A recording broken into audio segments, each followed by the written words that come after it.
અરે ભગવાન, જે દેશમાં મૃત્યુ પામેલા પૂર્વજોના માટે પણ શ્રાદ્ધ જેવી અનોખી પરંપરા છે, એ જ દેશમાં આટલા બધા વૃદ્ધાશ્રમ?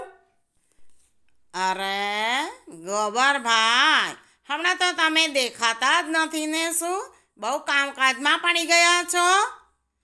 હા ગાંડાભાઈ, તમને તો ખબર જ છે મારે તો સિઝનલ બિઝનેસ છે ને, તે બહુ કામ રહે છે હમણાં તો. પણ એવો તે તમારે કેવો બિઝનેસ છે? અરે ગાંડાભાઈ, મેં આ વર્ષે છે ને થોડા કાગડા પાડી લીધેલા છે, અને આ શહેરની અંદર જે પૈસાદાર લોકો છે એ એના માતા પિતાનું શ્રાદ્ધ કરે ને ત્યારે મને ઓર્ડર કરે તે મુજબ હું કાગડાને લઈને ત્યાં જાઉં છું.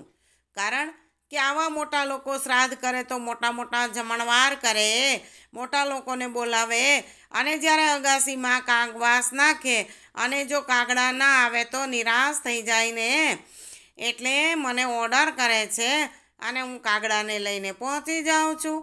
પછી તો તારે તાલ માલ ને તાઇફા થાય તાઇફા.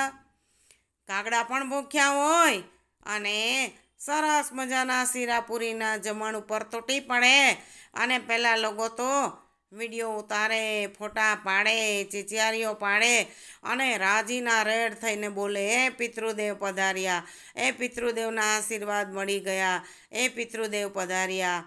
મિત્રો, જે વડીલોને જીવતે જીવ દવા પણ નથી આપતા, એ મને કાગડા માટે મોં માગ્યા પૈસા આપવા તૈયાર થઈ જાય છે, તૈયાર. હે, આવું છે? હા, અરે એક દિવસમાં તો મારે 7-7, 8-8 જગ્યાનું વેઇટિંગ હોય છે, વેઇટિંગ. અને આ શ્રાદ્ધના 15 દિવસમાં તો મારે ખૂબ સારી એવી કમાણી પણ થઈ જાય છે. હા, અને જુઓ, કાગડાને જોઈને એ લોકો રાજી અને એ લોકોને જોઈને કાગડા રાજી. પણ ગોબરભાઈ,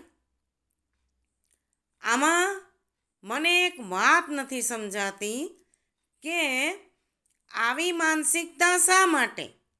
અરે ભાઈ, જેણે જીવતે જીવ માતા પિતાને કંઈ સુખ જ ન આપ્યું હોય, અરે ઘણા તો વૃદ્ધાશ્રમમાં મૂકી આવે છે. એ લોકોને માતા પિતાના મૃત્યુ પછી ડર લાગે છે કે માતા પિતા કદાચ જો કોપાયમાન થશે, ગુસ્સે થશે, તો આપણું ધનોત પનોત નીકળી જશે. અરે પણ મારા વાલીડા, અરે જીવતે જીવત તું એને જો પ્રેમથી રાખતો હોત ને, તો આજે આ કંઈ કરવાની તારે જરૂર જ ન પડે. પણ આવું એ લોકોને સમજાવે કોણ?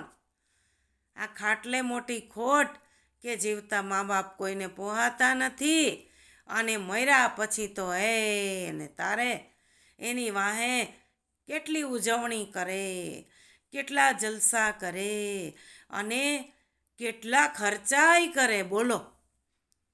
વાત તો તમારી સાચી ગોબરભાઈ, પણ હવે કરવાનું શું?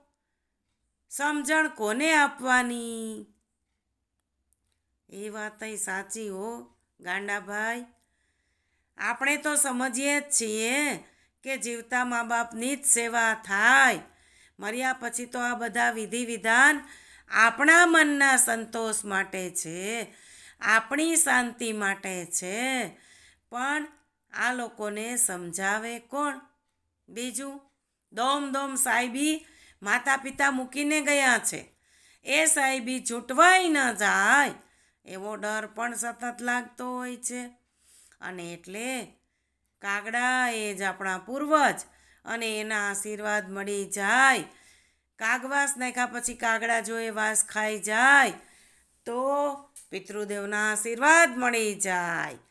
એ સમજણ, એ ભરોસો અને એ વિશ્વાસ આજે મારા ધંધાને ધમધોકાર ચલાવે છે. હા.